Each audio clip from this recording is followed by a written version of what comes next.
ابن مسعود رضا رحمتي الله إليه فرمي رسول الله صلى الله عليه وسلم فرمي لا يأتي زمان إلا الذي بعده شر منه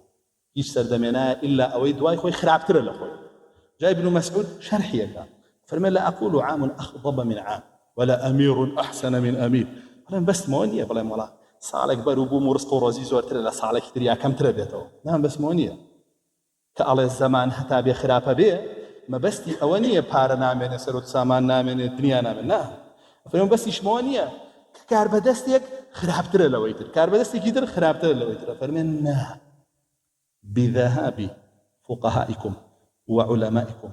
وخياركم وبقاء شراركم بهۆی چیەوەیە عالم نامێنێ ئەگیرێ کوشرێ بڕێ کەس شەقی نییە دەربەدەرەکرێ کەس زەقی کەس گوێ نایە ئەمە بەشێکە لە ئیمانەکەی وەلای بۆ ئەم کەسە مسڵمانە هەبێت چ جای عالمێ سوگایەتی پێکرێت چی پێکرێن بێ موقیف دانیشتێ زانەکانتان نامێن فەقیهەکانتان نامێن چاکەخانتان نامێن چاکە خوازەکانتان نامێن کێ مێنێتەوە شیڕارکم خراپترینتان نامێن بەوە زەمان خراپە أفرمي ثم يقيسون الأمور بآرائهم فينهدم الإسلام وينثبت فرمي أنجا دو أمش خلق خرابة كارت شيئا وداناني خلق بيقولوا وشركة كفلة قبولنا أبي ويني كي جوان بيشاني خلقي با بچی پیشانی خود به اسلام آمد هیچ چی دست نکه خوی به جوان که اسلام یه کاری جوانی نیه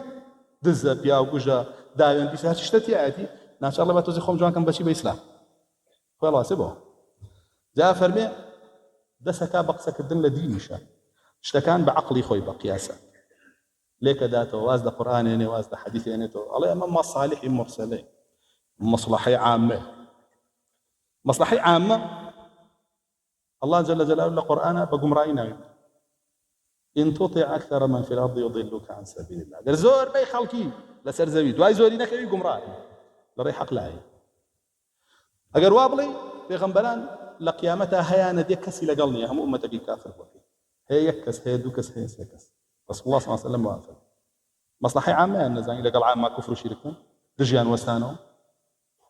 بشتي بناي مصلحة عامة ومصلحة ولا أما حد شي كفر شركة حلال كلا شي بدروشتي حلال كلا هن راو تناو خلقه هم بقياساتي عقلي بو مصلحة أبو مصلحة برجوان طبعا الشيطان إيش كسجين قبل ومصلحة برجوان دي برجوندي من لويانية من لا أقرب سجدة بقربان من قولة ترم برسلم بالعكس أبي سجدة بقربان وقياسة كيسة أقرب أشياء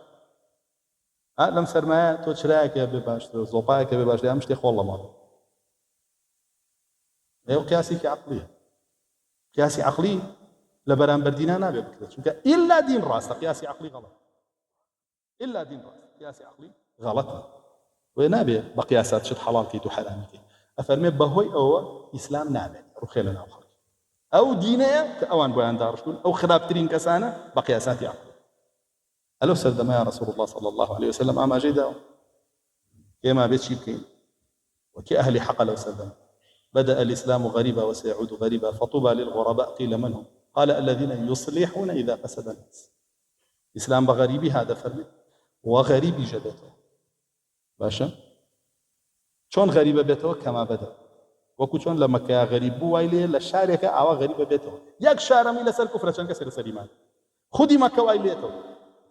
رسول الله صلى الله عليه وسلم وافق جاء فرمي طوبى حديث قال صحيح مسلم أو يخوش أهلي هوا وآرزونات وأنقصي لسر جاء فرمي ناوراستي بهشت بداري طوبى وبو كسانك أو غريبيان قبولا تحمليك يبرسن كين أي رسول الله صلى الله عليه وسلم فرمي أوانا كاتك همو كسيك فاسد بوا همو خلقي فاسد بوا أمان بقجيارون يصلحون نال صالحون دسي قرتوا بكلاوكي خويا وباباني بحقيقة سينية نا إصلاحك بخلقي جباب الله يبقى قرنوا بو إسلام حقيقة هولا أو غربة لسل الإسلام نهير ويفرمي رسول الله صلى الله عليه وسلم لفرمو ديك ترى فرمي إن من ورائكم أيام الصبر فرمي براسي لدواي إيوه ومالي روشقار دي قرصة تند لسر أهل الإسلام يسيب الصبر وتحمله بشيويك شون المتمسك بدينه كالقابض على الجمر هو كسيد دستي قلتوا بدينك يوك وابش كوي قلت به أي تب قبول نية أو انداد في سوتيا لدنيا أو اندزرت قبولني لقيامتها بهم خوتك تجان قبولني أجريكي كمي دنيا كاتواني بيكو جينيتو دسي شدوائي شاق بيتو تحملك إلا قيامتها أبي جهنمي هتا قبولك أو بشكوية أبي بيجري أبي قبولك أو بيتك أو يتوشى أو باري بشكوية كي بشكوية لا أو اندل دس السوتين لأن هذا سايكو جينيتو زعل بي بساليا بياو بيجري أجركش الزورة بس الله صلى الله عليه وسلم فرمي أو كسي لو رجعنا عملك للعامل فيهن أجر 50 شهيدا أجري 50 شهيدية لا يبرسل منا ومنهم لا خويا يا لا إيما فرمي لا إيوة أجري 50 شهيد نصحان بزنك فضل يعني أجر جيالة فضل هو الله سبحانه وتعالى براندوية يوبوان لمسبق علمي باشا أجري جويك لسك ذلك فضلك أوان